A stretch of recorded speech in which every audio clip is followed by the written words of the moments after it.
right, welcome back, guys. I heard a joke the other day. Do you want to hear it? Yes. What do you call it when two Jews and a Guyanese man walk into a podcast?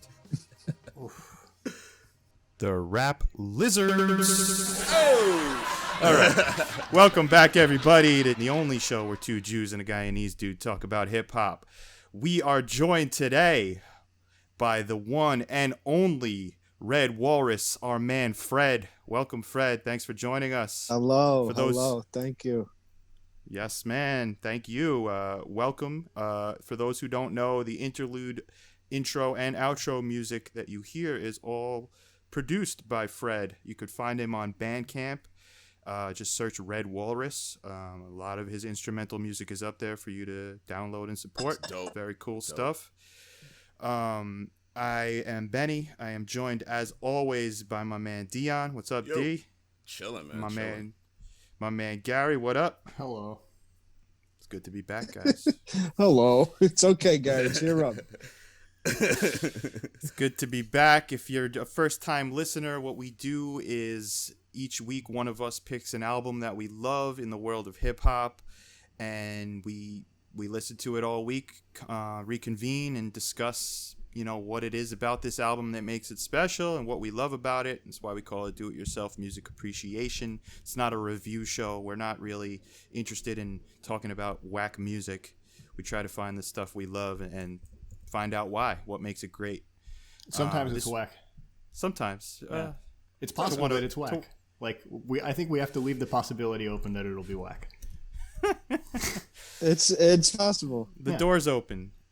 This week's pick was mine. I selected Both Sides of the Brain by the Funky Homosapien, released in the year 2000. And I had to have our man Fred on for this one because he introduced me to this album. He literally... I don't know if I would have ever heard this album if not for the weird encounters with Fred in freshman year of high school, man. I remember smoking weed at your house watching He-Man. There was a lot of that going on. Yeah, man. There's a lot of weed and a lot of He-Man. The thing is, He-Man was so dated at the time. It couldn't have been the most interesting thing to watch, but you watched it, and we I don't know, and we watched it. He-Man is fire. I don't know where all this He-Man slander is coming from, but Prince Adam will not stand for this. Well, here's the thing. If I could say something, looking back at, I have Fred and I, we know each other. We appreciate each other. And I'm certainly appreciative of Fred's music, and I haven't heard any of his work, obviously. I don't know if you were making work when you were in high school, man, but every encounter or every memory I have that involves Fred is it's somewhat dreamlike. I don't know. I can't really put it on the ground, It's like that's because I was secretly dosing you with acid the whole time. So. That's why it turned out so weird. There is this general weirdness in my memories of Fred too, and I think that just goes to why we connected. We're all weird kids. Yeah, the lobby of Murrow was a big connector, but Ben, we actually go back to Patagonia Day Camp. We certainly do, man. All the way back to about 10 or 11 years old. I remember a kid named Ben who brought his hacky sack. He was wearing a Dave Matthews Band tie-dye shirt. Of course. We would discuss Uncle John's band inside of a Discovery Zone style network of bubbles and tunnels. I think Ben came into the world this way. And we wanted to smoke weed so bad. And Ben I didn't have any at the time. He rolled up some pine needles and some Fun Dip paper. Oh, man. And smoked that shit. What do you do with the stick? That's what I do. That's when I knew Ben was my guy. That's when I knew I really fucked with Ben. Oh, and he would freestyle walk. Ben, do you remember that? That was pre-parkour. I was on the cusp of something huge. Was that Benny White T-shirt era? No, Baby White T was sophomore year. No, this was this might have been 95 or 96. Oh, he was freestyling back then at the daycare? Well, no. It was freestyle walking. Freestyle walking. Oh no, not rapping. Freestyle walking. I thought you meant you were like walking in the hallways and next to you. Nah, man. Yo, this is like none of that surprises me. None of that. This is like no, Dion. This is like taking the principles of improvisation in jazz music and incorporating it into the way you walk. Or okay? or it's like skateboarding, but you don't have a skateboard. Exactly. It kind of was. Yeah, Soaps. exactly. Yeah. Yeah, Oh, yeah. I had those in 9th grade. Yeah, Yeah. I walking up the stairs in Moro. I used to bust my ass. Because you had this. And I traded them to a Russian kid named Vlad. Shout out to Vlad, for a bootleg polo shirt, a polo sweater, a fake polo sweater. Wait, off his back? Just straight up no. from your feet to his back? No, it was a locker room. It was a locker room exchange. All right. Okay, fair enough. Yeah. You know, at least a bootleg polo shirt doesn't have plastic on the bottom to make you wipe out when your feet Yeah. are completely Those flat shoes on were the ground. super unsafe. You know, I had my share of bootleg shirts back then, and the quality that they all had was that they had this really like rigid, scratchy thing on the inside of the shirt. The little tag? Well, it's not a little tag. Like the entire design had a backing that was like the fucking Amazon cardboard box texture, and it was on the inside of the shirt against your skin. That was What kind of fucking shit? Oh, I know what you're like talking about, Gary. super bootleg. It's like you know, Fila like across your entire shirt, like but there's, Rockaware like, and shit. Yeah. it's like Fila with sandpaper backing. Was it Fila with a PH? It's Fila the way Wow. that Bell, the Funky Homosapien, would spell it. Wow. I've put. seen some crazy bootleg shit in my time. The South Face, that's a good one. I have the Ghost Face shirt. That's pretty cool. Yeah. Oh wow. Do you remember there used to be a place over by like Beverly Road and Coney Island Avenue? It was called 11-7.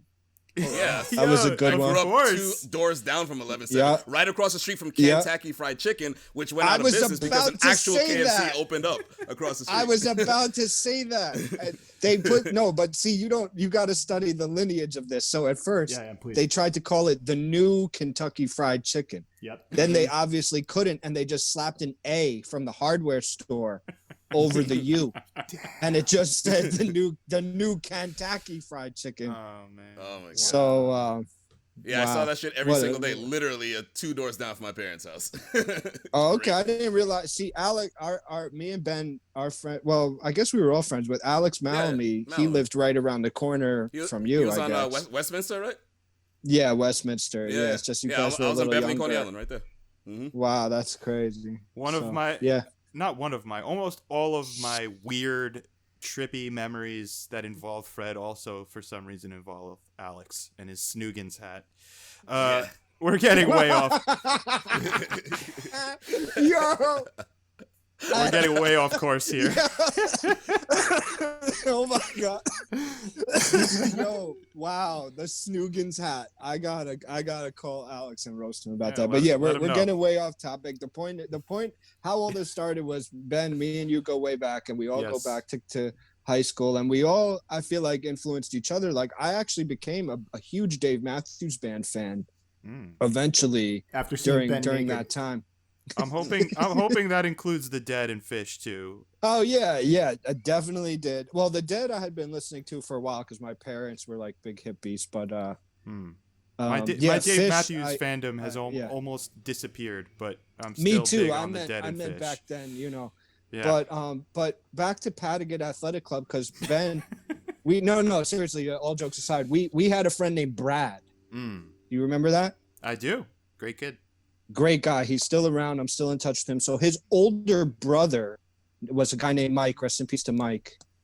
He's the one who actually put me and Brad onto like Hyro, Dell, Souls of Mischief, Pink Floyd, like all this ill shit, like the Bush Babies, Most Def. I remember holding a cassette of Raekwon's album Immobilarity and being like, shit. what is this? Like what? and wasn't, you know, it's a controversial album, but I liked it. But I liked it so you said that you had heard of Both Sides of the Brain through me, and that's how I actually heard of it, was through a guy named Mike Vega. and Brad Vega, and we all were friends back in that era at Patagon Day Camp, which was quite a place. It was a weird day camp, but more importantly, it brought us to it all somehow. Windy Road introduced us to this artist, Del the Funky Homosapien, and eventually this album. I had heard the only Del project I was familiar with at the time was Deltron 3030, his collaboration with Dan the Automator, which... Oh, so you had heard that previously? Yes. My friend Noah from Rockaway, you guys know Noah, he played that album for me. I was blown away by the space travel element, futuristic element, and the beats and melodies that Dan the Automator produced were remarkable. I'd say of all Del projects, anything with Del's name on it, that has to be the best produced album and probably the most consistently amazing all the way through listen. But for some reason, this album holds a it's in my heart, and it's like much, I don't know. It's my favorite Del album, this one, Both Sides of the Brain. And partially because of, like, I had no idea music like this existed before Fred literally, like, pulled me. Like, he was, like, just really rocking out with his headphones in the lobby of Morrow, our high school. And he's, like, he just kind of, like, he goes, Benny, come here. You got to hear this, you know? And he just, like, took the headphones off and put them on my head. And I think the song, if I'm not mistaken, was, because I remember one of the lines to this day, it was Jaw Gymnastics, the song with Casual. Yep. And I'll never forget Casual coming in saying that he's the difference between Hanna-Barbera and Hannibal the Barbarian. Because, I mean, Hannibal the Barbarian doesn't exist even in... But it's such a cool line, well, you know? Actually, Benjamin, Hannibal crossed the Alps with elephants and conquered Rome. Is that true? Yes. Oh my God. Maybe not the elephants part, but yeah, Hannibal was actually an African. God. I thought he was talking about Hannibal the Cannibal. He wasn't exactly a barbarian, but you know. Oh my God. He wasn't from Rome. He was from the next. He was over. African. He was the next. I learn a new thing every day if I just keep an open mind. I really thought he was like kind of talking about Hannibal from the cannibal, Hannibal Lecter. And I just thought he was finding an interesting way to rhyme with Hanna-Barbera. Wow. At any rate, you learn a new thing every day. But I remember that line clearly in my head. Yeah. Yeah. I remember that experience of like hearing Del flex and like now going back to that song, Del's bars that's probably his best verse on the whole album. But yeah, to me that might be the best song. But yeah, that intro, I'm the difference between Hanna-Barbera and Hannibal the Barbarian. Like there's a big difference between Hanna-Barbera and Hannibal the Barbarian. So both really, Hannibal Lecter and Hannibal the Barbarian. I mean, for the purposes of the lyric, he kind of accomplishes it still, right? Yeah, and there, therein lies like all of my memories of this album bring me back to like being blunted in the hallway of Morrow, like listening to music instead of going to class. And like those are some of my favorite memories of my tenure at Morrow, which didn't last, but that's neither here nor there. And man, like, so Fred, I'd like to ask you first, like, when you put this album on these days, do any memories come back to you? And more than that, like, what are the elements of this album, that really stand out to you? Well, I revisited the album last night, listened to the whole album for the first time in a long time. And it definitely brought back some memories of like that formative time. Just like, you're just kind of discovering weed and just life, and you're kind of like growing up, and it just holds a special place in my heart. Really all of Del's music. But Jaw Gymnastics really stands out to me as perhaps the best song, because just like the beat really hits different. Sounds like a RZA beat, right? Kinda. It's got that darkness. the programming is less like the other beats on the album, like less kind of like boom bapish and more just like their own kind of pocket. Like there's these double snares that are happening. The beat is chopped up kind of more theatrically, like it's strings. A lot of the rest of the album is like synthesizer sounds. Yep. And Dell's production is mostly synth, and he produced most of the album, and Casual actually produced that track. So that. Oh, he'd see. Okay, so that makes a lot. I didn't know that. That makes a lot of sense. I really like the song called "Press Rewind." Also, as a standout. Yes. Totally. Just it's more up tempo and like just the piano stabs and everything. I noticed on the whole album they do a lot of great like vocal chopping and listening to it with my ear now as an older musician and music producer is way different. Another thing I noticed was like some of the sounds sound a little dated. Yeah. Like, some of the snares and just I don't know, like some of it just sounded like it came out in the 2000s and not necessarily in a good way, at least to me. It's interesting you say that. Maybe that's your producer's ear. Yeah. When I listen to it, it definitely doesn't sound like anything out today, and I'm like, yeah, this is great. I love the way this sounds. But I would also the way I look at the sound of this album is that it stands alone. Like if you look at albums that came out in the year 2000 or let's say the early 2000s, I can't think of another album that really has the same sonic textures as this one. But again, there are some dated synth tones in there for sure. For sure. Yeah.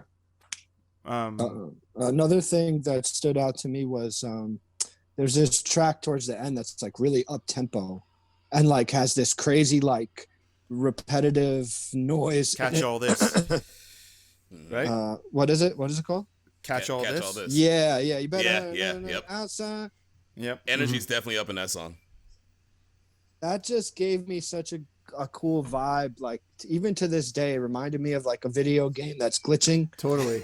Or like somehow like Japanese, like being on a street corner in like the Japanese equivalent of Times Square or something like that. Yes. It just really did something to me, like, and it still does. And it's almost like a drum and bass track in terms of tempo and the programming. It's kind of just and I think that right there, like the differentness of some of these tracks, like I think that's what makes this album to me stand alone in the early 2000 area of releases. Is there's a lot of I found that like there's a lot of daring, like brave decisions on this album, like that song Catch All This, or the song Proto Culture, where literally it's two rappers just going, yo, the graphics on this game are great. Or what about Mega Man? Like they're just like talking about how much they love video games.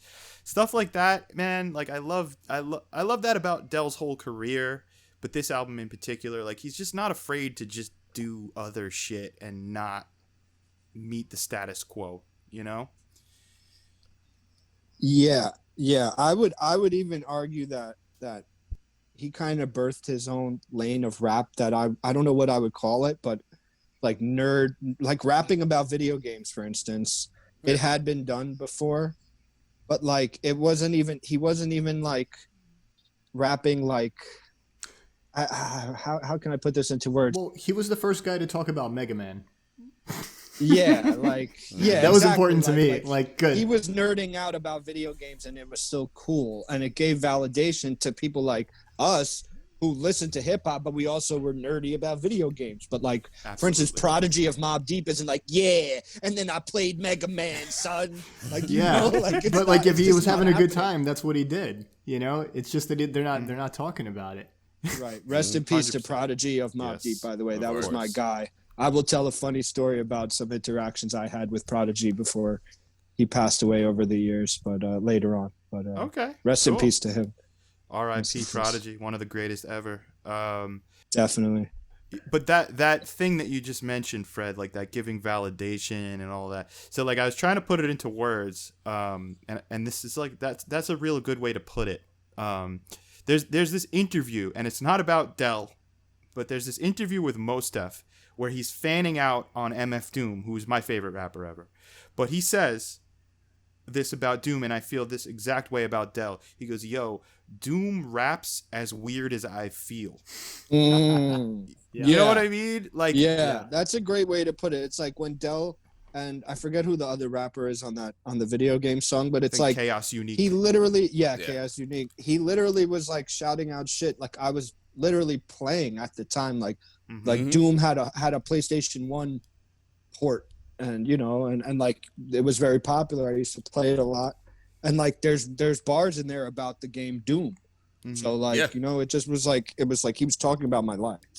Yeah, it's dope. I felt so dope. Love it. So like, shit, man. I don't even know like where to go with that. Besides, like every time I like if my headphones are on, and this album's playing for some reason, Fred, the Red Walrus, and in your head. Memories of Misadventures. We had some.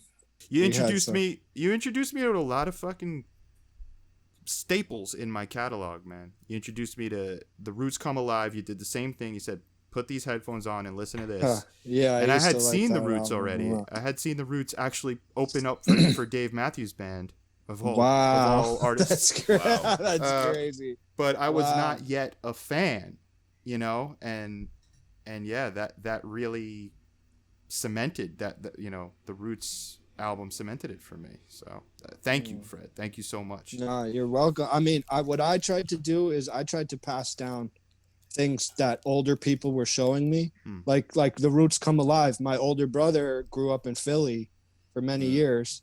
He picked me up in his car. He was in the Navy at the time. He was on leave, and he put that album on. He put Illadelph Half-Life, Midnight Marauders, that Mos Def solo album, Black on Both Sides. And I just remember hearing all this music for the first time, and him like lighting up some really good bud and being like, yo, man, just drive around, just listen to this.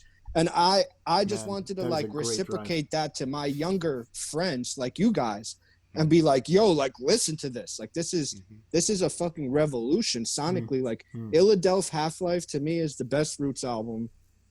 And it's just without peer. And I always wondered, like, did Beanie Man sample that first like siren noise that's at the end of that's at the beginning of the Roots track, like towards the beginning of the album. Like React? Yeah, maybe. I don't know. There's like this sound, and there's like this Beanie Man song that it's that sound is like central to the whole song. Sim Simma, who got the keys to my bema? That. That's a Roots sample. I always wondered, like go back and listen to that. I always wondered. I gotta check that out, Fred. Did they hear that? I didn't realize that either. Like we just did a Roots album, Fred. Actually, which one? We're still mixing it down for release, but we did their second to last album, Undone. The story told backwards. I don't know if you know. Okay. Really good.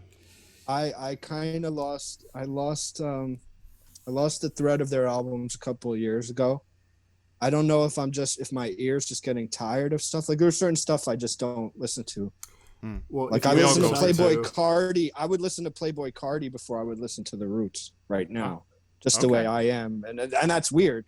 Because I'm not in the age group of people who supposed to no, you are not that kind of music, but it's not even about that to me. It's just like I'm just tired of listening to the same music like over and over again. I'm 36 years old.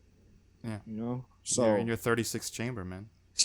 Damn, nice. Yo, but Fred, it's interesting. I think you should go back and check those Roots albums out because I think their sound has changed immensely.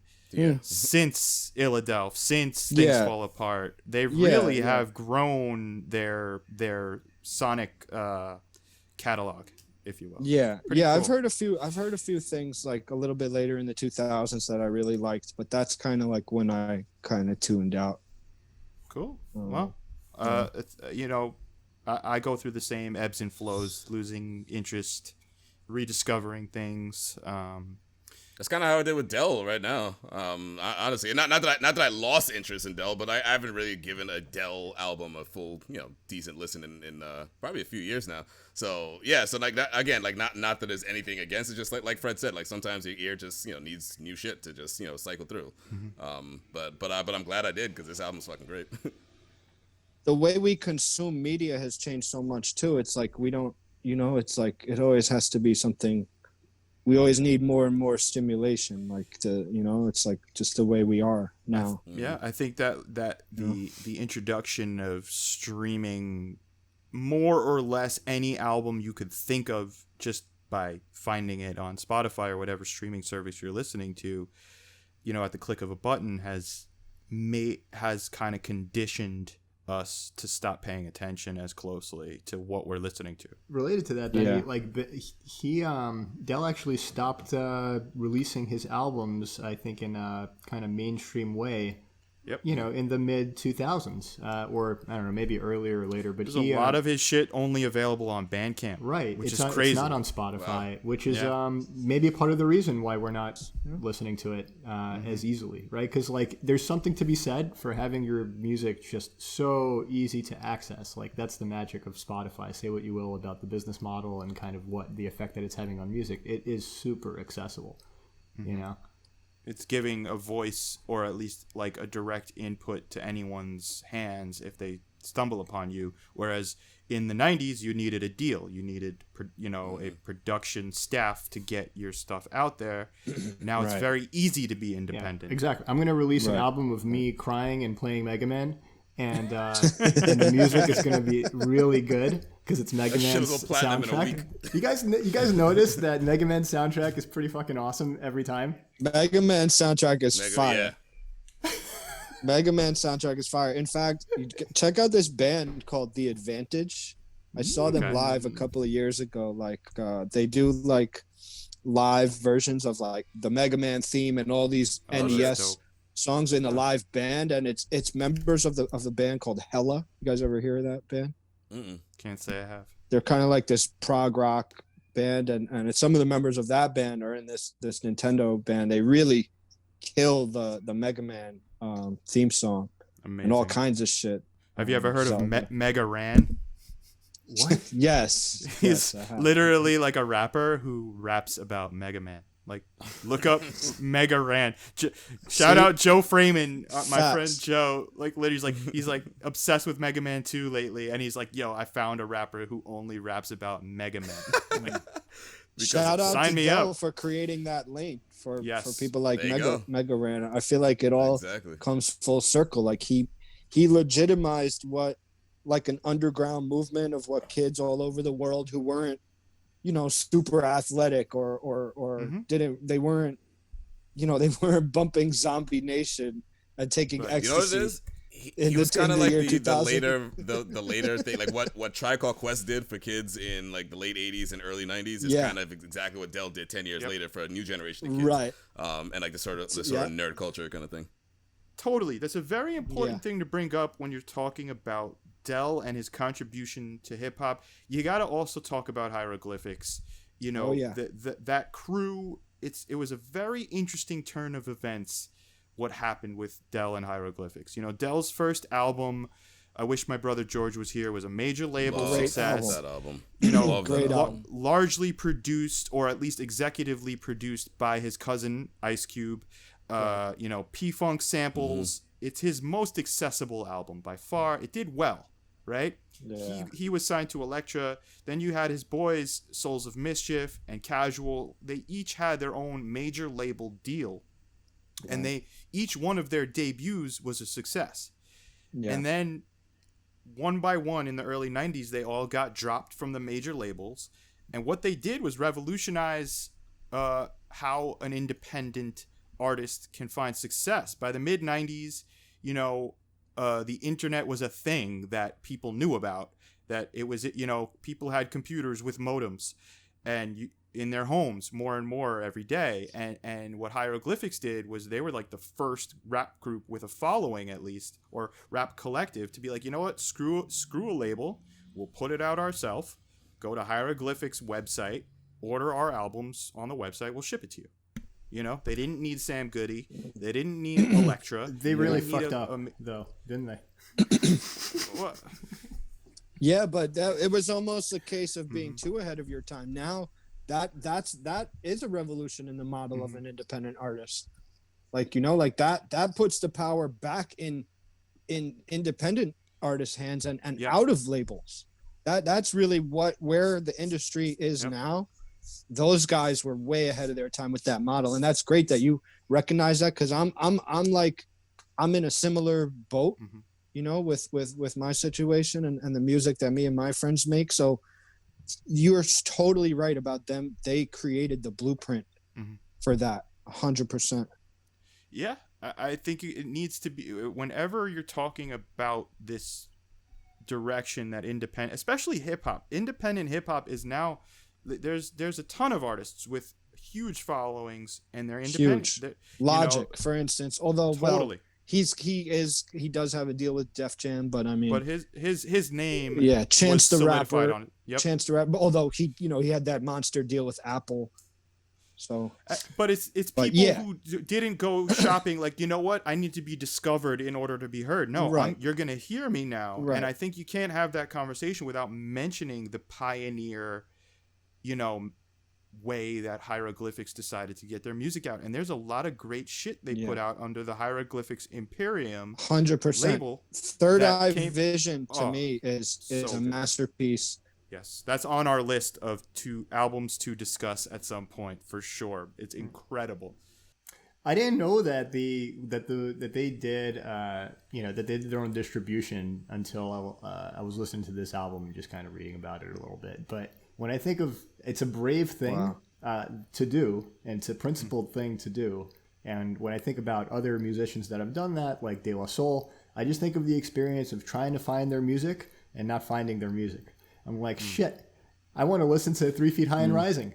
Why can't I find it? Do you know why you can't find it? Because it's some shady record company shit. That's exactly why independent record labels and independent artists exist, because these exact issues, like De La Soul's first and best albums, right? 3 Feet High and Rising, Balloon Mind State, Stakes is High, then Artificial Intelligence, AOI Bionics. All of those albums are not available for us to go find now. I mean, I have the original CDs because I bought them all, but like, if you wanted to be like, yo, go check out De La Soul to someone who never heard of them, they won't be able to find them. It's really crappy. I mean, the only way that's going to be useful to society is if, like, the world really ends hard and it's just alone in a time capsule somewhere. And then, you know, whoever digs up our civilization will think this was the only rap.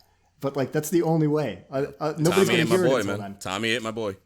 Yeah. Tommy ate my motherfucking boy. Yeah, man. You know, that is just a perfect example of how cool it is that Del and Hyro figured this thing out ahead of time. You know, they got ahead of that. So, you know, that's really the contribution of. I'd say his biggest contribution to hip hop at large would be founding Hieroglyphics Imperium and the website distribution and all that. Fred, from our conversation right now, you know, what I'm gathering is you've had a way cooler life after high school than I did. Oh man, no, it's been a hard road, man. You guys don't know how hard I've worked. I'm sure, dude. I'm sure you work extremely hard. I mean, by the product of your work, it's easy to tell. It's just, I'm just hearing this and smiling because I've always known you as a guy who thinks super differently, right? Just like is capable of thinking really differently, maybe by default thinks really differently. And you're channeling that into music all this time, and we're enjoying it. That's badass.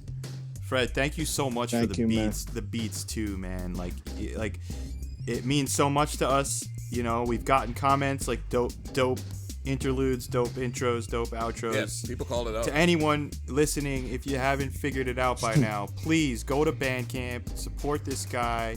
Is there any other ways they can find you and support you? Well, our brand, our label / brand is called Surf School. You could find that on Instagram. We've got merch and we've signed some really talented artists. And I've got some work personally coming out pretty soon.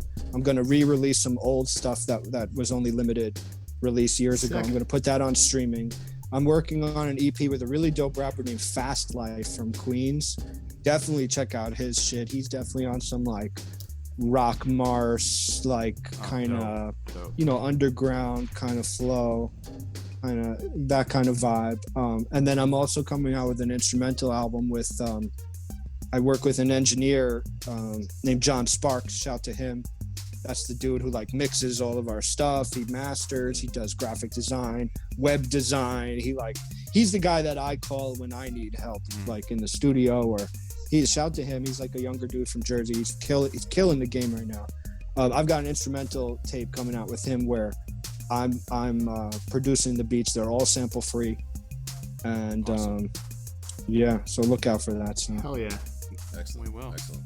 Fred, thank you so much for joining us, man. Yeah, thanks for having me, guys. I'm gonna. Yeah, let's do this more. I'm gonna come back in. I'm gonna float in like the guy who invaded the boxing match with the jetpack. I'm gonna float in one day. The fan man. Fan man. Fred, really, let's do this again sometime. Yeah, right? thank you Thank you, so Fred. much. Love you guys, man. I'll be Love in you touch. too, brother. Take it easy. Really good to see you, man. Peace. Bye. You too. Peace. Bye. All right, guys, we'll be back.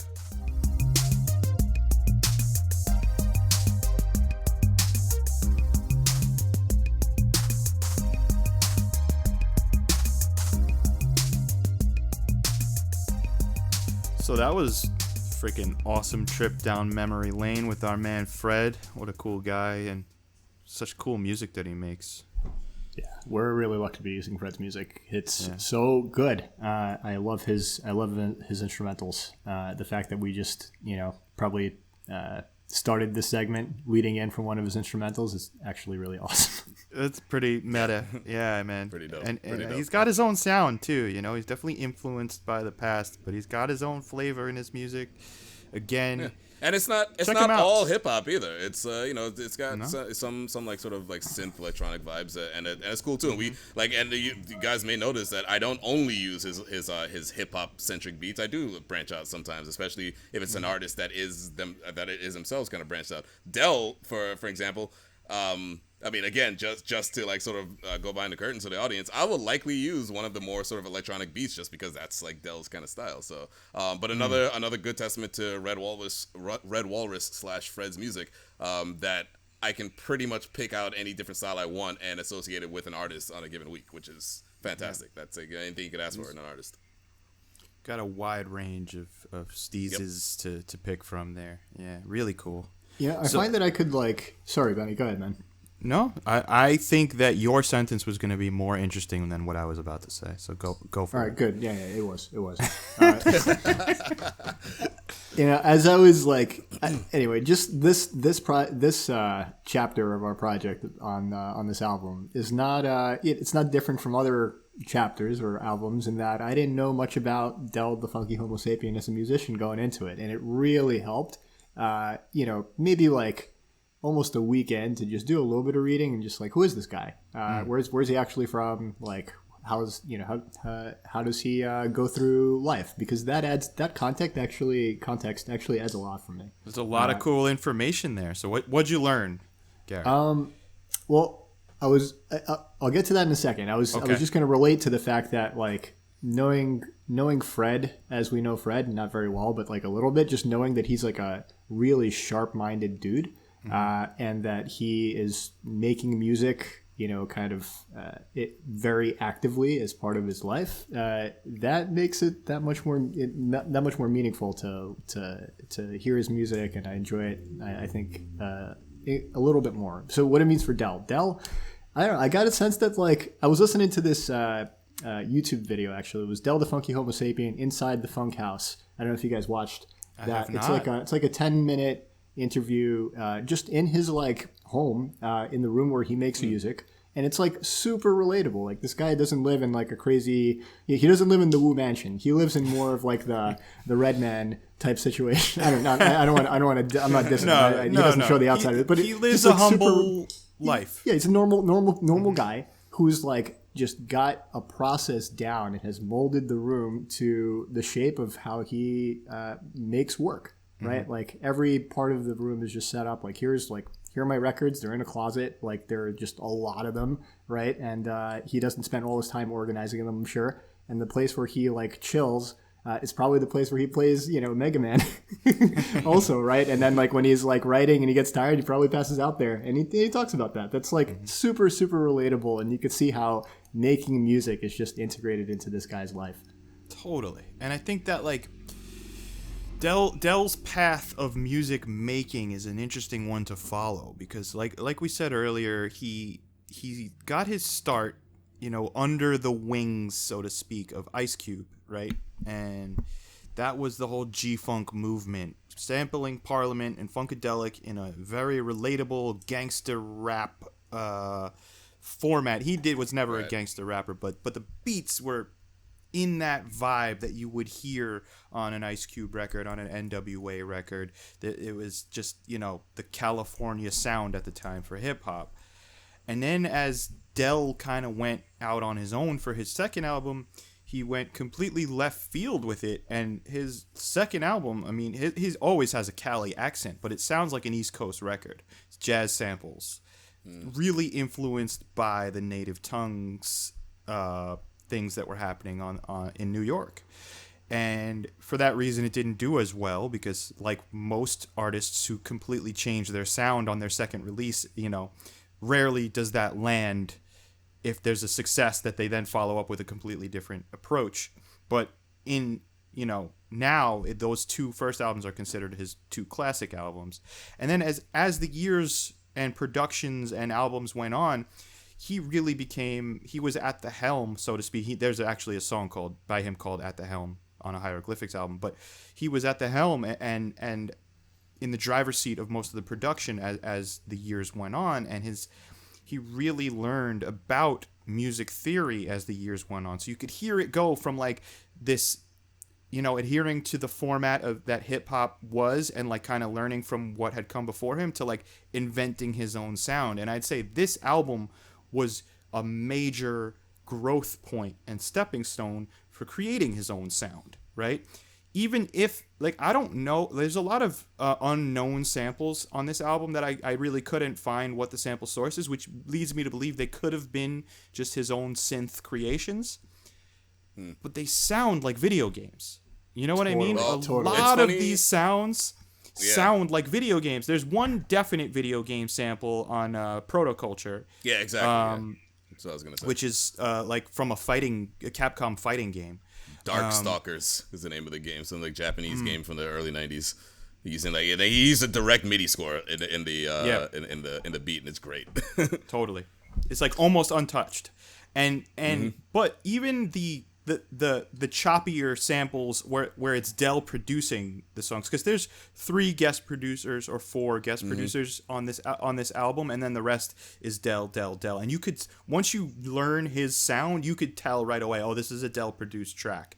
So songs like Time Is Too Expensive, If You Must, songs like Press Rewind or Pet Peeves or BMs or Skull and Crossbones, they all share this MIDI but video game sounding sample sources that are so entirely unique to this album, even compared to the rest of his output. It's such a cool sounding album to me. And not easy listening, but it's interesting. Yeah, I think it's unique to Dell also. This is why I found it difficult to listen to songs like Draw Acrobatics, where there are other people rhyming with them. I just found it, like, being ignorant as I am and not knowing those other musicians' work, I'm just in the Dell mindset. Dell set an ambiance with this album, with his with the music that he produces, and it's actually related to very closely, as I think we'll talk about, to 3030, his other album he released later in the year, where like he's just in a kind of place where nobody else is really at. And nobody really sounds at home. Right. on a Dell track except for Dell in my mind. I'd say this album more than any other. Yeah, these beats are crafted so specifically for what he was trying to do. I don't know how I feel. I think Casual's verse on Judge Gymnastics is pretty darn in that pocket. Especially, I mean, he did produce that track, but I think that's a partnership of vocals that really works. But interestingly enough, I do agree with you on the track that LP produced and guested on. Those two styles, it's a dope song. I think Dell flexes, LP flexes, it's dope. But there's such contrasting styles over the same music that it almost isn't too cohesive. It didn't feel that compatible. Just in the ambiance of this of that track, and maybe that track was different, but of the album in general, I think it's like here's some dudes flexing. Yeah. With lyrics. Yeah, but it's still a cool song. I think Dell's verse is dope, and I think LP is like crazy on it, but there's almost this it's like eating a bag of M&Ms and then eating fish. You know? Both of those things might be good. And but it's not the same meal. But it's not the same meal. No. I had the same experience the first several times listening to it. Now it's a dope song in my head. I've grown past it. But it is this stark contrast of styles. I felt like Busta Rhymes on Get Off My Block mentality, you know? When I hear these, like, to me, random other artists in this like zone that Dell is creating on this album. Like, who are these unfamiliar cornballs? All right, fair enough. So, D, I know that your favorite Dell album is I Wish My Brother George Was Here. Is that correct? That's correct. Although, as I was saying earlier, like with the other Dell albums, I really haven't listened to Dell in a very long time. It's mostly like just a sort of memory. I just like Miss Dabalina. Like I love that album. It probably is my favorite. If not that, I mentioned Deltron 3030, but I think we kind of agree this is kind of more of a collab album, so we don't really count that in his I wouldn't in his put library. it in his catalog. Yeah, right. But after listening to this, and you know, it's funny that this is not the first time it's happened in this podcast. I guess it's kind of the point, right? But after listening to this, this is risen in my ranks. This album's fucking great. It's interesting that did it get panned? When it came out, it received very mixed reviews. This was. If you put it in the context, right? If this came out the year 2000, right? Just think about other albums that came. 2000. Thank you. I don't understand. It's from Conan. It's Conan O'Brien. I don't understand. At any rate, if you look at music. Hip hop music, underground or commercial, that was released that year, I think, needless to say, if a critic is just expecting more of the same, they're going to be, or a listener, they're going to be incredibly disappointed with it. This album is anything but more of the same. So for that reason, it got reviews like uneven or droning or unorganized, you know what I mean? Kind of a mess, which honestly, you could say that about you. I wouldn't call it a mess, but it is this. It's not a slick album. There's nothing slick about this. It's not, it's not Illmatic. It's not, what's an underground album that's slick? It's not like a Czarface album that we just listened to recently. There's this intentional, mess in it, I'd say, and that goes. I think that goes into the production style too, especially Dell's production. Right? There's a lot of this album. I really wanted to talk about this. It is a perfect example of syncopation and counter rhythms, which don't always work well on the popular music front. Right? Like, so there's a lot of shifting tones and rhythms within a song on these tracks.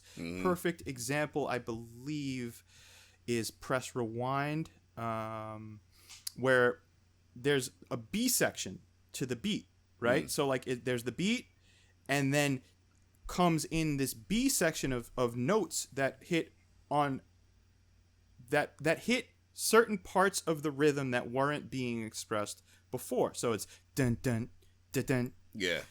dun dun dun dun, and the rest of the melody's still there. So it almost like jolts you, like you have to something changed, right? A lot of popular music and a lot of easy listening music doesn't have that experience where like in the middle of the same verse a complete shift in the tonal structure happens for you to perk your ears up and be like, whoa, something changed. Completely something changed. Happened, yeah. Something happened here. You know what I mean? And I think there's a lot of that throughout this album. There's a lot of intentional shifts in sounds in the backing, right? So it's not a smooth, funky... It is funky, but it's not a smooth listen. You know what I mean? There are a lot of jolting moments where like, whoa, what's that tone? Where'd that come from? What's going on here? You know what I mean? So for that reason, I think it's not an easily accessible, like, oh yeah, just throw on Both Sides of the Brain for anyone and they're going to love it. No, I think a lot of people might be put off by those types of beat switches and tonal variations that go on in this album. But I would like to know, because I can go on forever about what I love about this album. What did you guys love? Like, so you both heard this album before? Yeah. I know you have, because I remember playing it for both of you, so don't say that you didn't, you assholes. But this experience, right, going in with our new ears, like what jumped out? What were thoughts that came up? Gary? Here's what I thought. Or here are the dots that connected for me. I listened to the Deltron 3030 album, which was a collab with Dan the Automator. So good. I think Benny and Dion, one of you guys definitely introduced me to that. I'm going to say Benny. Yeah, that's right, man. I think you didn't have to force that one on me. That one was so. It had a lot of the flow that Del is developing during this time is reflected on 3030. And I think of these two albums, given their proximity in time, right? They were both released in the same year, 2000. Yep. And they definitely were part of the same, like, I guess, development period in his life as a musician. Del was in the same place as a vocalist, for sure. Totally. Like, the way that he used his voice was the same. The rhythm and kind of I guess some of the lyrical techniques and poetic techniques that he used were similar. And it was almost like listening to a B-side, again, that same theme. Like, they were related in that the cohesive concept album was maybe Deltron 3030, but there were things that there were songs that he wanted to make in that style that were totally unconnected to that sci-fi concept. Absolutely. That are hilarious and really sharp and just amazing songs that he made as part of this album, using a lot of that same kind of style. Gary, you just nailed it for me. This is the same. At this point, right, in the world of hip hop, or at least for hip hop heads, Deltron 3030 is this like legendary underground classic, right? If you consider yourself an underground hip hop head, if you're into this type of music, you've heard Deltron and you love it. Or I don't know how you could not put that on and be just completely enthralled. From the first track too, it grips you. It's a perfect listen, right?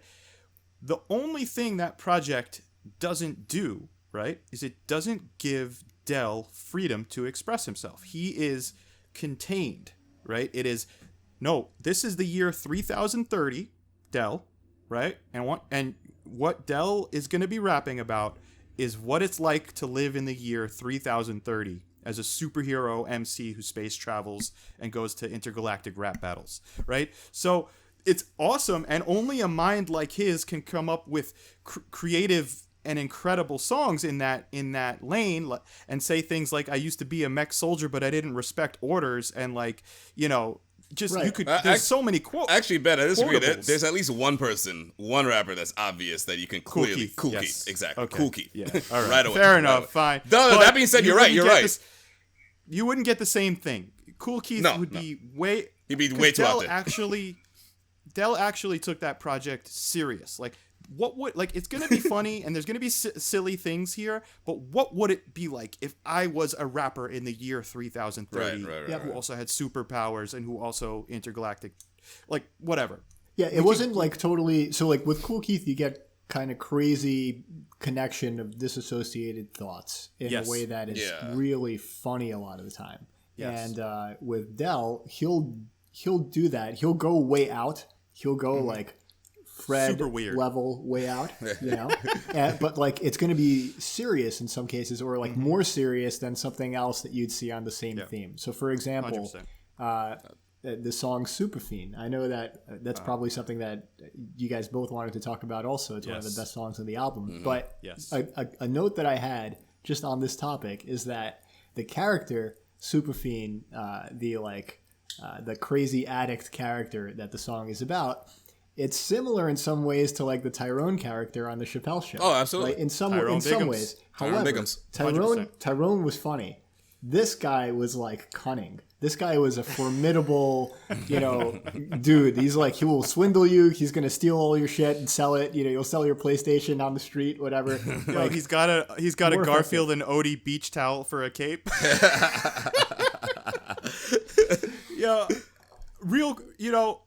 On that note of Superfiend, and I really want to complete. I had something that I wanted to get down what I was talking about with Deltron, but on that note of Superfiend.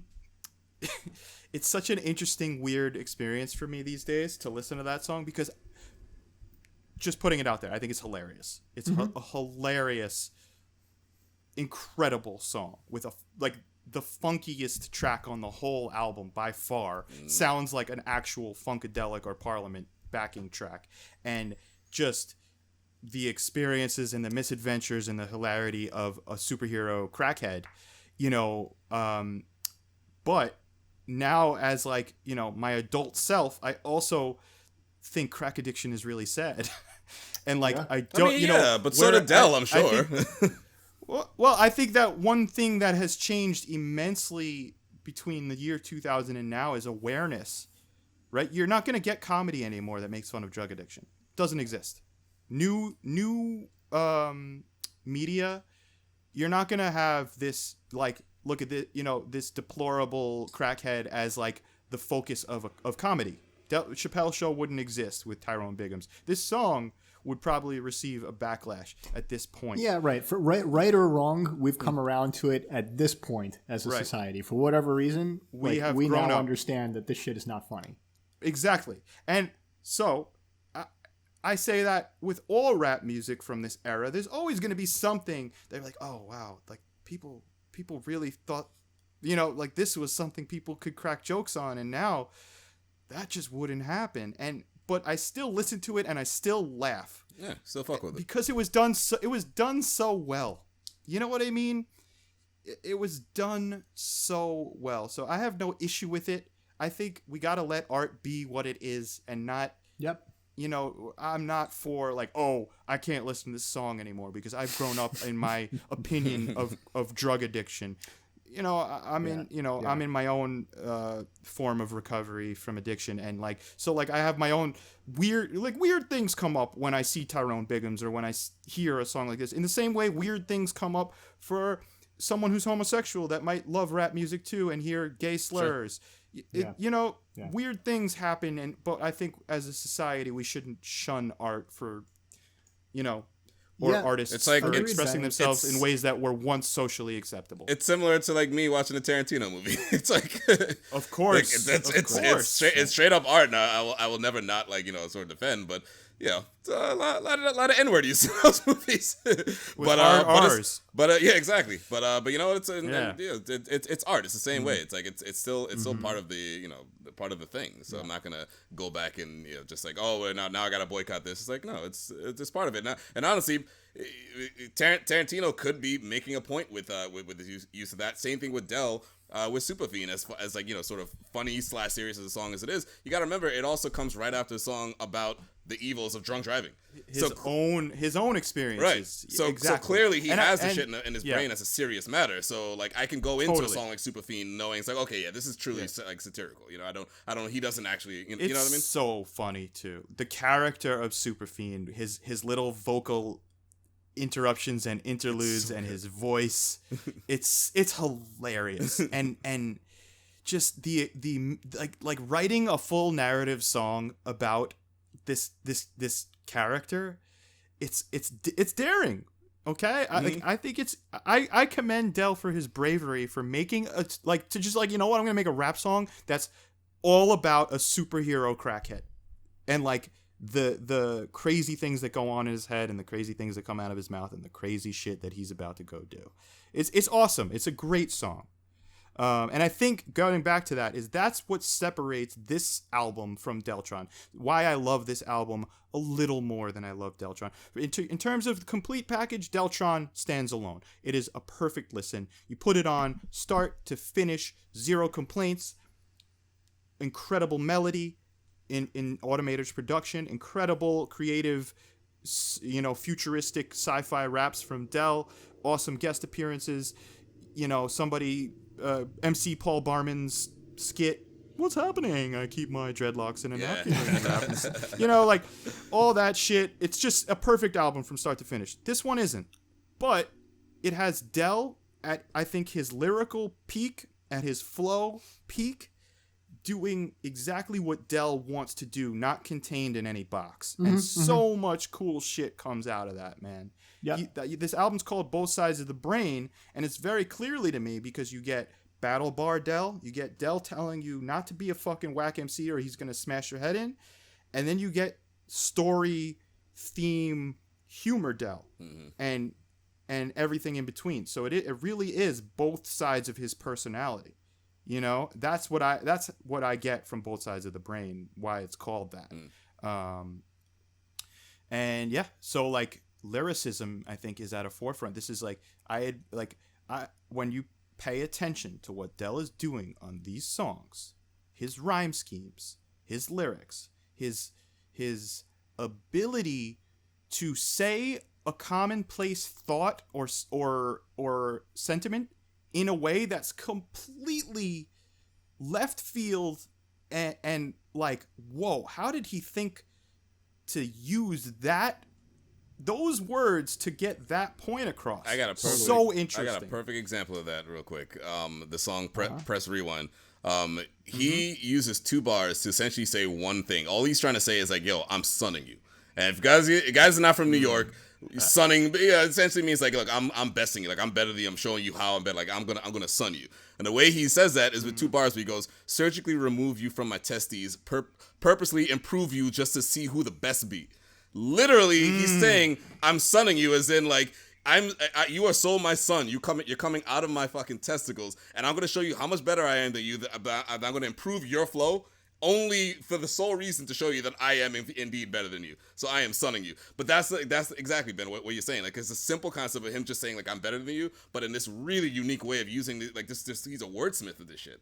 You know, he'll purposefully take several left turns away from the normal way you would say something, just to show you how good he is at saying shit. Exactly. Right?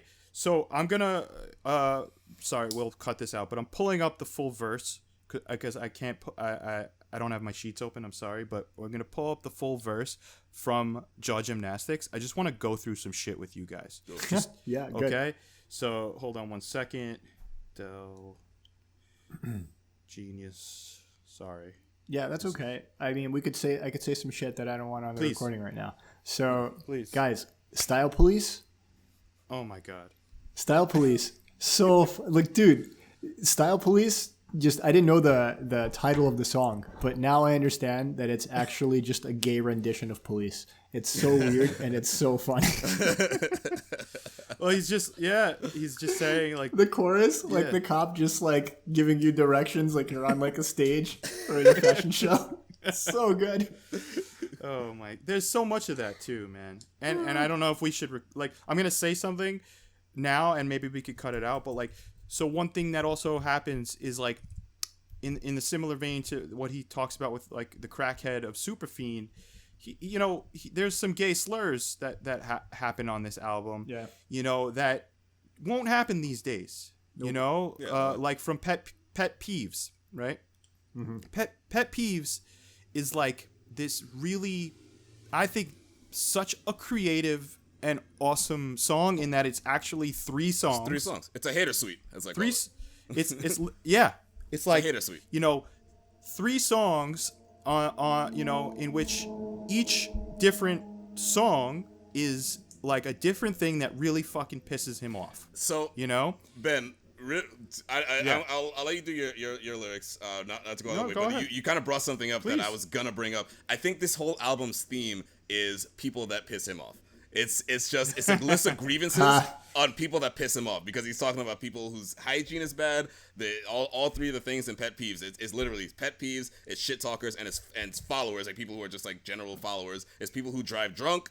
It's people like it's interesting. It's just an album of just like, I'm gonna describe all these people that piss me off and all these like different just like fake people. Like it's really interesting. Not every single song is like that. Obviously, you got a song like BMs that like sort of strays from that, but I think overall that's kind of what this album is: a list of grievances of people that piss him off. Pet peeves is a prime example of that, but it's not just that. Totally, dude. In If You Must, I love the line. Oh, so it's very relatable the way he uses language. He says, "Check yourself, respect yourself, and take a motherfucking shower before your sweatshirt melt." Yeah. That's so funny. the whole song, right, Gary? That whole song, right? It's just all he's saying is take a fucking shower. You stink. Yeah, right. Shower and brush your teeth. But he has 3 verses on that song, in all these different, and he gets his points across in all these different ways. He's he smell like somebody soap avoids. You know what I mean? like such a cool way to say, like, you don't take a shower. Like he finds 1,000,001 different ways to say, yo, you stink. You stink. Yeah, exactly. Fucking smell, man. This fool's breath humming so bad it melts your ice cream.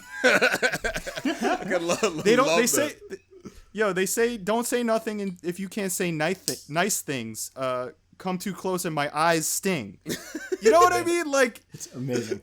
That's what that's I very love. relatable too. Like the thing is, like, he's saying crazy stuff and it's incongruent and it's funny, but it's so easy to follow. Like, that was a very accessible song. That's like before we did this album as part of this project, right? Before we reviewed this album, or not reviewed but listened to it. That was like the one song that I remember from this album. That was so accessible to me, even before I was really familiar with. There's also a really big reason for that, though, Gary. It's because it was prominently featured in one of the biggest video games ever in Tony Hawk Pro Skater 3. That's what I always think of. Every time I hear this song, I think of THPS 3. Like, that's...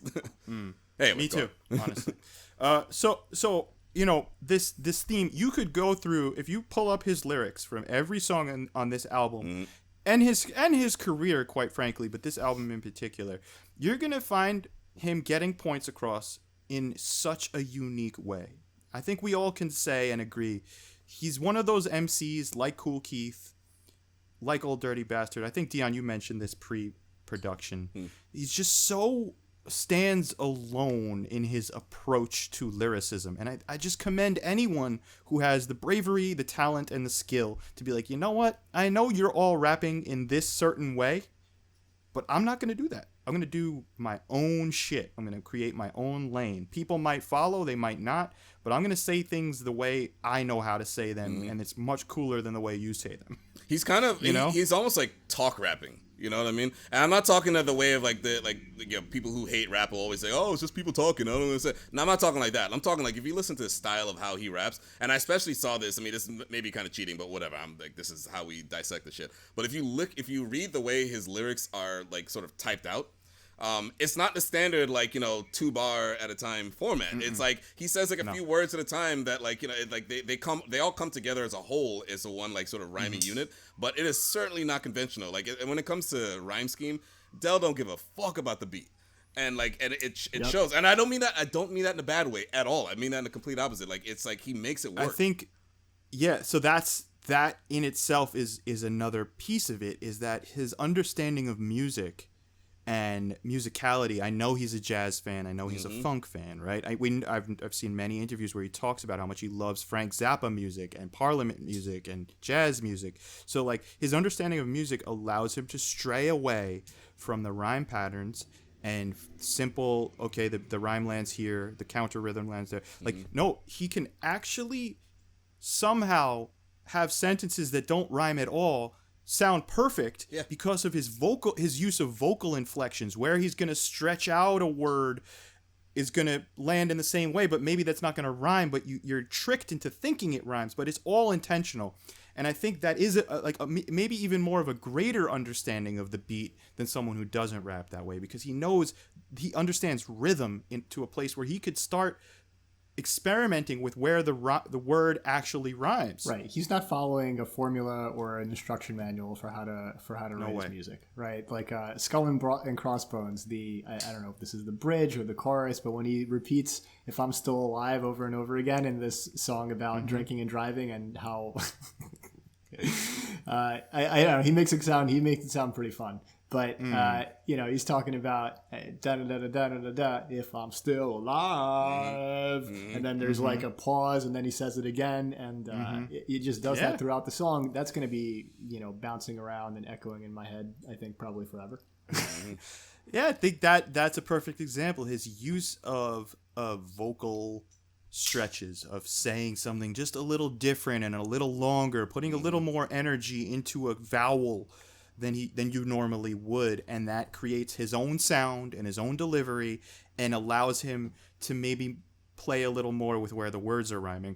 No song on this album is more of an example of this, of his incredible flow and vocal inflections and lyricism than Jaw Gymnastics. And the reason I say this is I love all the songs. This one is I think this might be his best verse ever. And I'm just going to go through it, if that's okay with you guys, because there's so much... Go for it. So many mind-blowing things that he says, and the way he chooses to say things is just... It's remarkable, right? So just... First line. Dell's back, go get your life preserver. Right? So the first thing... Like, if you just heard that, like, why would I get my life preserver? You're back. Why do I need my life preserver? Aquaman with the flow. You might get murdered. You know what I mean? So... He's flowing so hard, you're going to need a life preserver. You're going to drown, right? So you get caught in the slipstream. When I was 15, I was ripping. You were shoplifting. My accent on rap is smashing. MCs be past tense. Didn't make the draft pick. Come get your ass kicked. You awful and slothful. I'm grease lightning. Hit you with the shit that's uncalled for. So I don't know if you ever saw Grease. But there's literally in the race with Grease Lightning, uncalled for shit goes down. Like spikes come out of a car and they try to you know what I mean? Like what a weird reference to put in a rap song. Hit you with the shit that's uncalled for. Leave your jaw broke trying to simulate. Give me a break. You rhyme purely functional. Merely fills the gap. I'm a rhyming mercenary. I'ma kill the track. My brainstorm cause a cloud burst. Bring forth a rhyme like childbirth. Style search. Tearing out your whereabouts of lyrics something you don't care about. Right? So basically all he's saying is I make great rhymes. It's going to be huge and you don't give a fuck about it. But the way he says it is so creative that whoa, holy shit. It's like a maze, right? Right. Yeah, the maze is more interesting than the content to me. And here's where it gets that somebody rhymes very well, but he's rhyming really well. Here's where it gets crazy, right? He goes, something you don't care about. I eviscerate your mental state into strips of steak.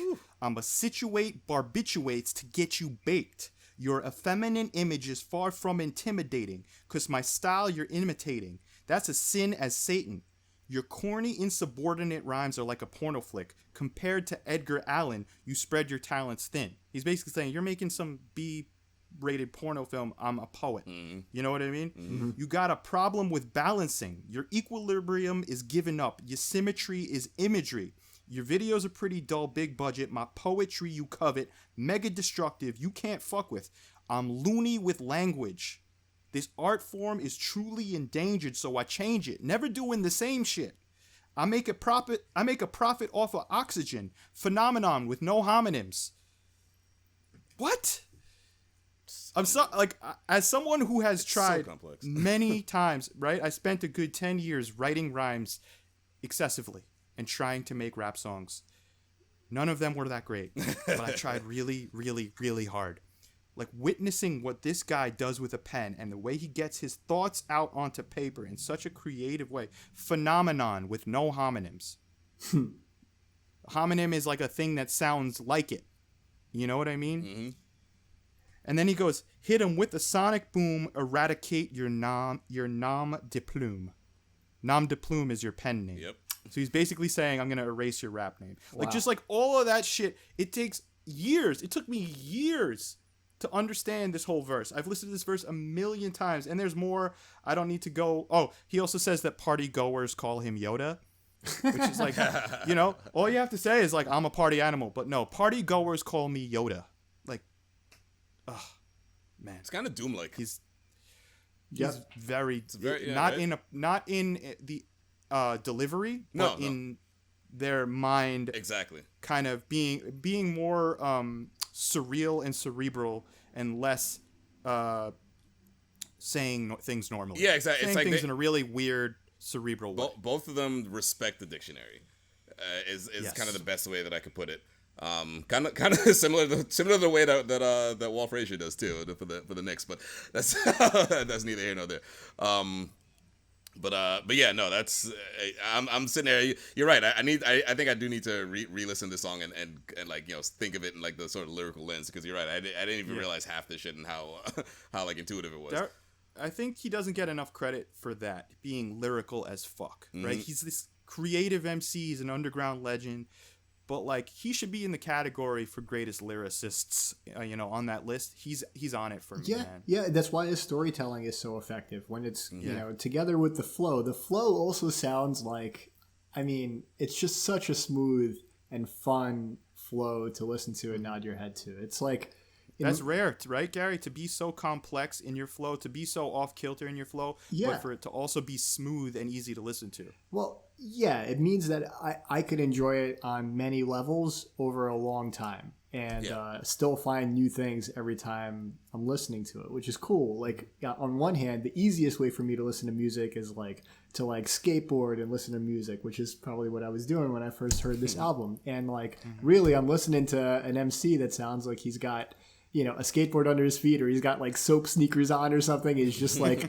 you know, very, very fluid. And I don't know, I actually just, it's wild how different Dell's voice and kind of flow is than on his music than just hearing him talk in like an interview or something. Back. Super laid back, has a deep voice, kind of like Dion, and like does not sound like, you know, he's got no Spice Girls influence in the way that he speaks.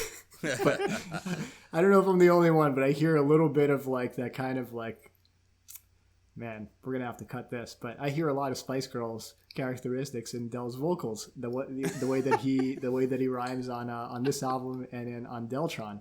You know. Wait, Gary, let's try to keep this in. What about the Spice Girls do you hear in Dell's delivery? We can cut it if I'm hearing, you know, tell me what you want, what you really, really want, you know? I'm hearing that. I'm hearing that level of kinetic energy and flow in the way that Dell rhymes, and especially when he's talking about lighter stuff and the, you know, If You Must, that song about hygiene. It's just kind of like, you know, obviously a unique song, but it's accessible as a pop song, you know, and his voice the voice that he uses as a rapper on this album generally is not as deep as his speaking voice, right? And it's just like more upbeat and fun than I think almost anybody on the microphone. It's in his other work around this time too. Interesting. I think that's very interestingly put. His interviews definitely are. I was shocked when I first heard him speak, because it's so just like monotone and like not monotone, but just like He keeps it real cool. The voice you hear on the mic is a performance, and his real self is laid back and cool as fuck. Yeah, totally. He's not like in reality, he's not some kind of Power Ranger type dude, right? But the level of kinetic energy and just like, I don't know, the force of character that comes across in his music. It stands by itself, and it's definitely intentional, right? It's not like, oh, that's just how I fucking talk.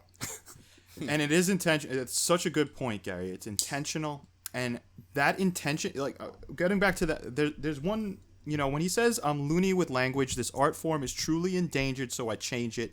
Never doing the same shit."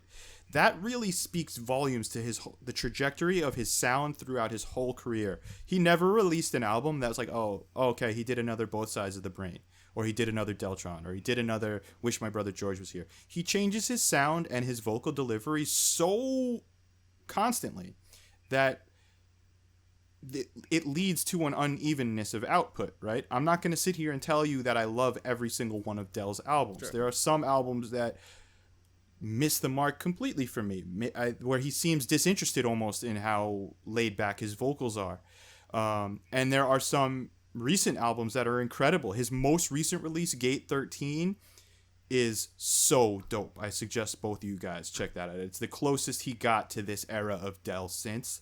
It's really, really good. And good albums in between, but he always changes his approach and his delivery. Sometimes he's a little less rhythmic and a little more actually like sounding like he's just talking and rhyming.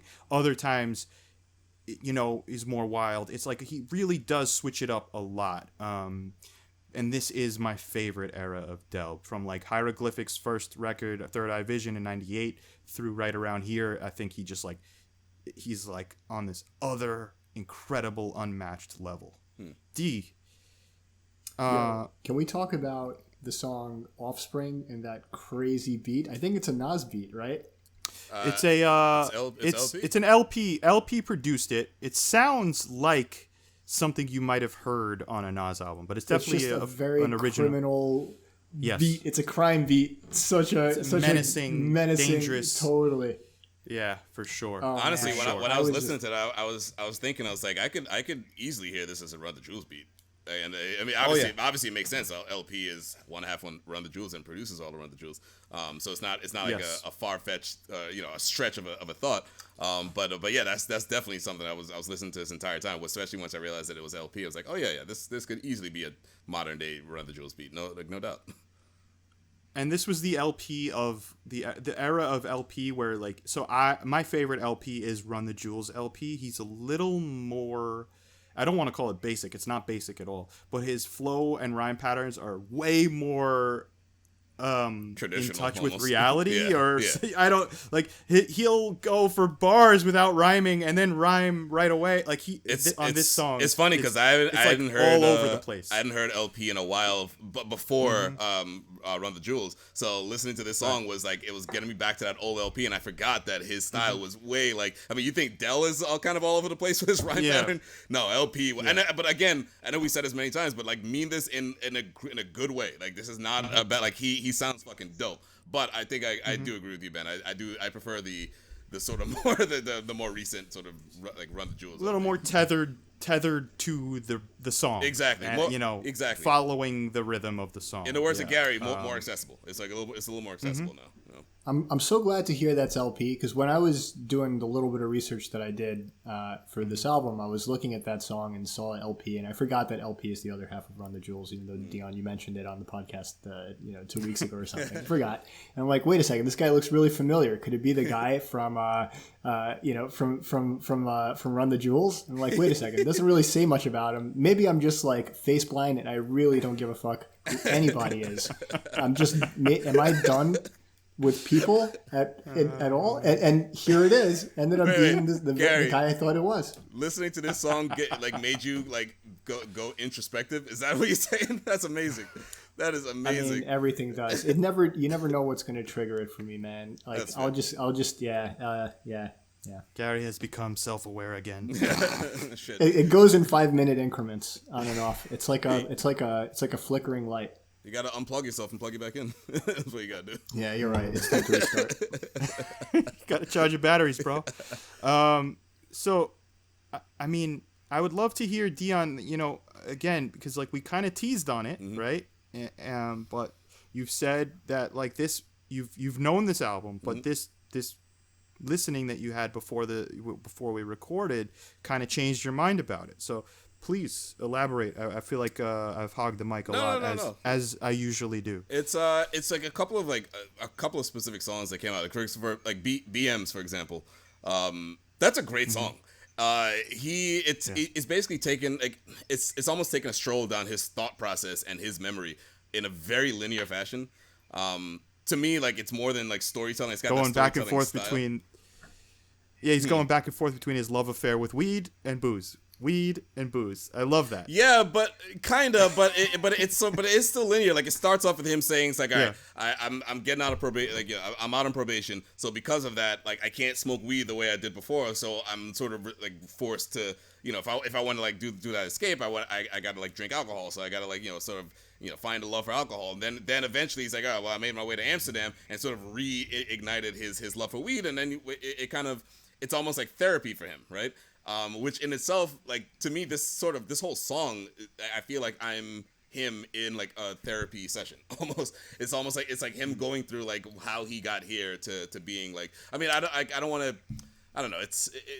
To him, I almost feel like weed is therapeutic. So this is kind of his like sort of tribute to that. It's called BMs for Bob Marley. He's like smoking Bob Marley splits and everything like that. But this is just the way he just goes through like again it's that storytelling style. But it's more than just storytelling. Like it's really like I'm in his head. Like I'm going through like sort of like it's almost like fleeting thoughts. Like it's like the way it's worded is him thinking, not speaking. Exactly. Yeah, and but it's very clear. The narrative of that, it's not jumbled thoughts. The narrative is super clear. Not at all. And the song just really sucks you in because the music is fucking clever and funky. Like really levels. Like the way it's the both the story and the underlying music is just awesome on this. I thought the horns over a hip hop breakbeat, super funky. It's my favorite thing to listen to, and I'm like, yes, there it is.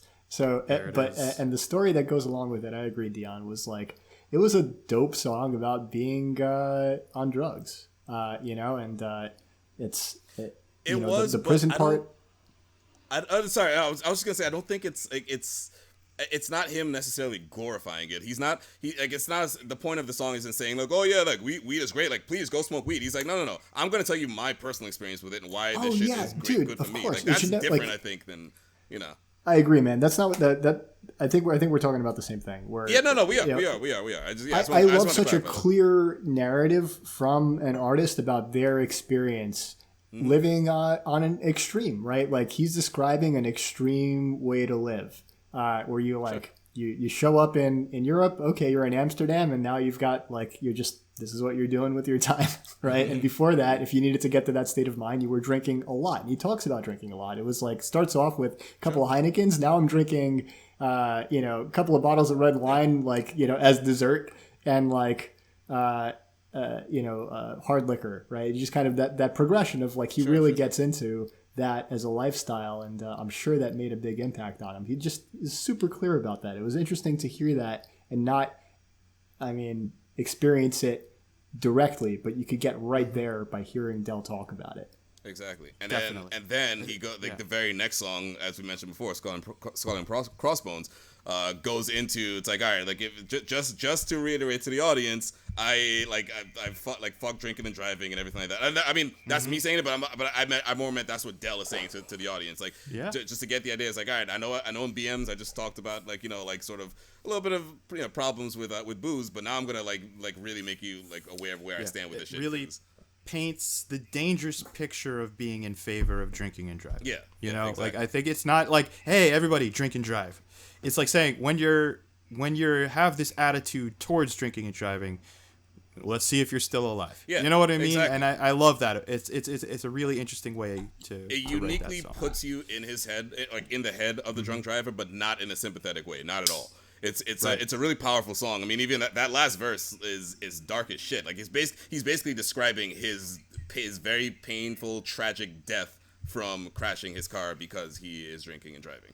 And that's where that whole chorus comes in. If I'm still alive, it's like, yeah, well, guess what? I'm not because of my idiocy. Or in one of the other verses, he doesn't die. His girlfriend dies, who like goes through the fucking window because again he's drinking and driving. So it's like, yeah, you have that kind of upbeat chorus, and it's like, yeah, if I'm still alive, it almost makes it sound like kind of cool, but it's not. Like in trying to sound cool, it accomplishes like the idea of like, no, this ain't cool at all. Like look what happened to this asshole, you know.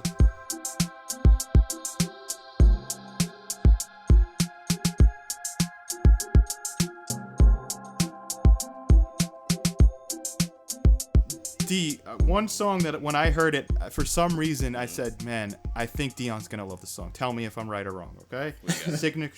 Signature Slogans, produced by Prince Paul. I did love this song. I love Prince Paul's production. It really had that sort of handsome boy modeling school kind of vibe to it, right? With like the high pitch. It had his or even De La. You know, he produced a lot for De La, and it had that like just snap. It's a snappy boom bap track, and funky as fuck. Love that beat, and I love the way Del's pocket, right? Like I use the word pocket a lot for anyone who, you know, if you don't know what I mean, just where you find the rhythm that you're gonna land throughout your delivery as an MC, or a drummer finds interesting pockets, you know, to make this, you know, an interesting funky beat. It's like where your instrument lands, and Del is very much one of these artists. When you do as much work as he does with his vocal inflections, your voice becomes more of an instrument than someone who's just rapping and not fucking with your vocal inflections, right? He is like an instrument on his track. Totally. So I love what he does with this song when he goes, Del, my main function is gang busting. I can't even rap it, right? But I aim dunking scumptions gumption despite your assumptions.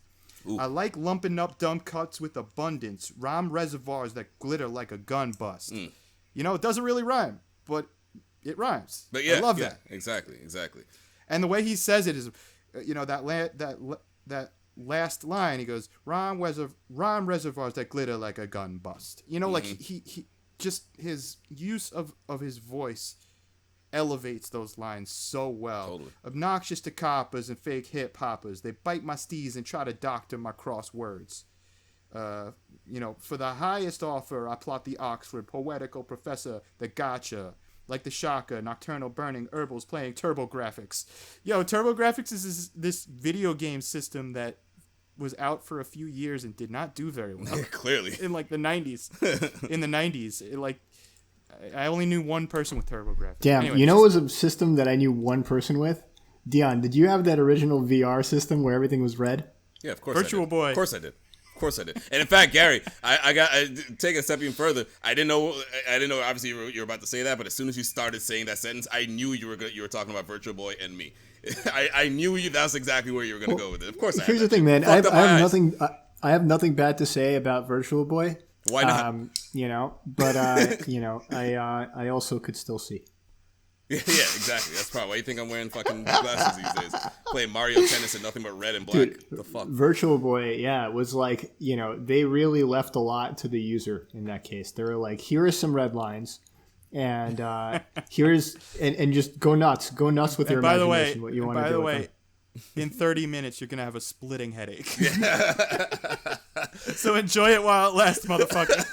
Well, the thing is that it was so daring that they would even put that out at the time, because even the real VR headsets, like the early version of Oculus that, you know, I don't know if you guys got to play with that at Sergi's house back in the day when he got the Kickstarter version. It was incredible, but it also made you immediately like super nauseous and it like messed with like your brain's balance or something, right? But like this is like 15 years later. After the more than 15. After Virtual Boy, Virtual Boy was like Trump University, like it's the Trump University of video game systems. Like, yo, VR, we promise. Oh man. Wow. Yeah. By the way, speaking of that, this the old school video games. Going back to proto culture, so many references in there, just old school shit. It's like it's a combination of him referencing old school things back then, but also the fact that this album itself is 20 years old. So some of those references are even more washed than they should be. But like within the first, I love that song because within the first like 30 seconds, he makes two references to things that like pretty much don't even exist anymore: Blockbuster and Fat Farm. And then he starts talking about CDs and Dreamcast and like all these things. Like, oh shit. Dude, I love that line. I think they said it more. I think it's in the chorus maybe. He goes, "But we get the kind of games you can't rent at Blockbuster." Like that's that's a sick brag for the late '90s, early 2000s. You can't rent that. These are Japan only releases, Bo. Exactly. Similar to the beat that he uses again from this video game called Darkstalkers. I never heard of it, but it makes for a dope beat. And Del knows it. He's like, I'm gonna show you how much I love video games. I'm gonna take a beat from a game that you never even fucking heard of, but I'm gonna make it sound dope. It's like I love it. I love his style. It's just that don't give a fuck attitude about a lot of things, including that. Yo, and I think that. Yeah, did you guys know that Nintendo manufactured Virtual Boy? I mean, Dion, you obviously know this. Of course I knew that. It's called Virtual Boy. I didn't know that. Game Boy Virtual Boy, Wario World. How, I guess you've got to experiment, and you can't be afraid to fail if you're going to make great things. But this was, somebody fucked up. What was really great about Virtual Boy, I'm looking at an image of it right now, is the stand. The stand. Yeah, Did you have the stand with Virtual Boy? Of course, you had to. Dude, There's the only way to use it. Sick. Yeah. It's there's literally no comfortable way to use it. Well, actually, I used to lay at a desk. I used to lay on my stomach flat on the floor and put the Virtual Boy on the floor. So I look like an army sniper basically. That's the only comfortable way to do it. Like putting it on the table, I was too small, I was too short to do it. It was that's how I did it. I just had to lay out in the living room and just play. And the good news is because it hurt, it made my eyes bleed after a half hour. I didn't have to inconvenience my parents that much. Laying in the middle of the living room, it's like they knew I was done, and after 20 minutes, all right, let's just let him do his thing. Yeah, Gary, let's leave our Virtual Boy alone. Gary, promise me something, Gary. After we finish this video, go to YouTube and search Virtual Boy AVGN. That's Angry Video Game Nerd. Okay. It's everything. Okay. Just all right. all listeners, go watch the Angry Video Game Nerd talk about Virtual Boy. It's incredible. At any rate, I think judging by our Virtual Boy excursions, we might have reached the end of our well. So I'd like to say, my final thoughts on this album are that it's definitely not a smooth, easy listen. So if you're someone who's looking for just really dope, funky, but easy to listen to music, this ain't gonna be it. There's a degree of challenge that comes along with this album. It challenges you to listen to somewhat uncomfortable, contrasting sounds, and to hear someone rap in a way that no one's ever rapped before or since. So it takes a while to acclimate to this one, but once you do, the rewards are, enormous. There's, if you pay attention to the words, you're going to get rewarded. If you pay attention to the beats, you're going to get rewarded. And this is by far my favorite Del, the Funky Homosapien release. And just shout out to the whole Hieroglyphics crew, and shout out in particular to Del and artists like Del, who are not afraid to just be themselves, and he just does not conform. He's never released a project even the slightest bit influenced by his peers, and I think that that deserves all the praise from me. There's something about cookie cutter, even if it's done well. If you sound like you stole an approach from another artist in any genre, if you're doing this thing they already created, you lose a little bit of my love. And I could still, if it's dope, I'll still bump it. But there's something about artists like Del, like Doom, like Kool Keith, like Busta Rhymes, where these are voices in all different categories of hip-hop, from the most underground and esoteric to the highest level of fame, that have voices and approaches to music that are, seemingly of their own making, without any desire to sound like the other people who are flexing. And I love that about Del. I want to thank you guys for that. So for letting me pick this album, and I want to thank Fred for coming on with us, the Red Walrus. He's just like so. His face is a part of this album for me and my listening experience. Yeah, that's it for me. So, okay, you want to give me a thought? I got next week's album, so I'll end it up. Yeah, I'm glad you do, because I'm like, shit, is it my turn? I don't have an album picked. I got something for you. Yeah, I'm psyched for that. Yeah, I guess final thought is really that Press Rewind really should be the name of this podcast.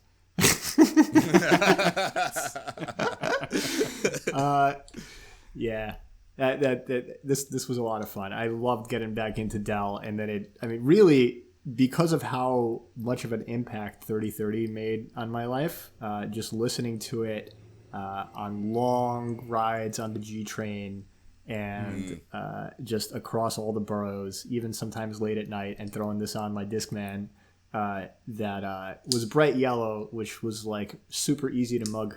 And this bright yellow Discman that had all these had 30 seconds of skip protection that would always get me jacked. But I was listening 30 to seconds this. of skip protection don't protect you from a gun. No. Especially, dude, if you have to run or skateboard away from somebody trying to jack your yellow Discman, it will skip. Yeah, you should write that negative review on Amazon. If they're still selling that thing on Amazon, they're selling it. The same vendor is selling used fucking Nintendo, whatever, blind machine, whatever that's called. Oh my god! No, Gary was right. Gary's right. Nintendo blind machine. That's it. Yeah. Anyway, sorry, Gary. Finish up, please. Oh, well, clearly I was done. So good. Thank you, Gary. Thank you, Dion. Hit us with it. Yeah, man. I think my thoughts on this album are kind of summarized in a set of bars that Del has in the very first song. Time is too expensive. He goes, "I rap with accuracy. I'm sick of fools acting like they blacker than me. Usually bougie. We a new breed of MC remedy for inner street jerks who want to flirt with our sound, but ain't really down. Silly clowns, Barnum and Bailey rejects. Press eject on defects." That's Del. That's Del right there. That's basically him being like, yo, I'm not with the same style as like normal MCs. I'm like, I kind of created my own shit. And you may say that like I ain't like, MC enough for you or black enough for you, whatever. It like, fuck you. Like, this is my style and I'm going to get popular for it. And you know what? He kind of helped. I'm not going to say he was the sole pioneer of this new style, but he certainly helped it. With this new sort of like nerdcore, sort of like out there, different style. I mentioned earlier that, Tribe and De La sort of were pioneers themselves at that time of like not having that traditional sort of like rough, rugged MC style, and I think Del just kind of took that and moved to another level. So this album's a perfect example of that. And again, the lyrics I just spit, I think, is a kind of a microcosm for just his style and like just what he's all about when it comes to rhyming. Fuck yeah. For next week, I kind of wanted to take it this direction. So, we're going from an artist like Del, who his rhyme patterns are way, I don't want to say all over the place, but they're, it's very different from the sort of traditional rhyme schemes. So I wanted to sort of take us to an album and an artist that's the complete opposite. I mean, this is one of the pioneers of hip hop today. This is an artist who, and Ben, I'm not sure if I'm going where you think I'm going, but this is an artist who his rhyme scheme is like I would say basic, but I mean that in a very good way. And I say basic because he's one of the pioneers. This is like one of the starts of hip hop. So of course you're gonna have that sort of basic rhyme scheme, but it's really good. And I'm picking Radio by LL Cool J. That is an album I don't think it's where you think I was going. Not where I thought you were going. Yeah. Radio. So I was talking to Ben about this a few weeks ago. But I never really gave Radio much of a listen over the years. Like I've always loved LL. Like Mama Said Knock You Out and some of his like classic songs. But recently I started listening to the album Radio, and that album is sick. It is dope. I mean, this is you really can't tell. It's like this is one of the best in hip hop. This is one of the first in hip hop. One of the hip hop forefathers. Yeah, exactly. So I wanted to sort of like shift gears, and we also haven't done an '80s album since I think what's his name? KRS-One.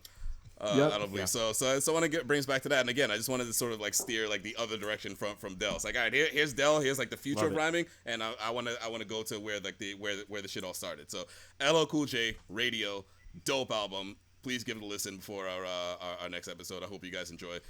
And more than that, I hope you, Ben, and Gary enjoy too. Obviously, I think you will. I'm psyched for it. Thanks, Dave. I'm pumped, man. Thank you for the recommendation. To be clear, I am not an expert in this album by any means. So like we're all kind of almost going into this in the same vein. So I'm really curious to see what we all have to say. Dion, yeah, by next show we'll all be experts. Yes, yeah. Exactly. Hopefully. I want to thank you, Dion. I want to thank you, Gary, my best friends in the universe, for letting my creative mind flow a little with this show. I want to thank everyone who listens. I want to thank anyone who's ever shared this and like told other people about it. It means a lot to us. Thank you very much. You could find us on Instagram at DIYM Appreciation. We're also on Facebook if you're into that sort of thing. I'm not. You just to get updates on what episodes are coming out and stuff like that ahead of time. Thank you, everyone, for listening. Thank you so much for Fred for coming on. Seriously. The Red Walrus. Thanks for everything you've done for us, and thank you, for just making me laugh tremendously this afternoon. Ben, I take your thanks and reflect it back to you. Yeah. Oh, brightly. love you, buddy. Thanks for efficiency. emceeing this. No. Yes. No. Like, listen. We might cut this out. I don't know. Having this format with my two best friends, like people who like I can talk about random weird shit with you guys all day, but the fact that we're focused on one thing allows our weirdness to a degree where our weirdness is focused somehow, and Yeah. and I love it. I fucking love doing this with you guys. Anyway, you guys are my brothers. Love you. And all of you listeners are my brothers and or sisters or whatever you would like to be called. You are that to me. I love you too. Peace. Peace.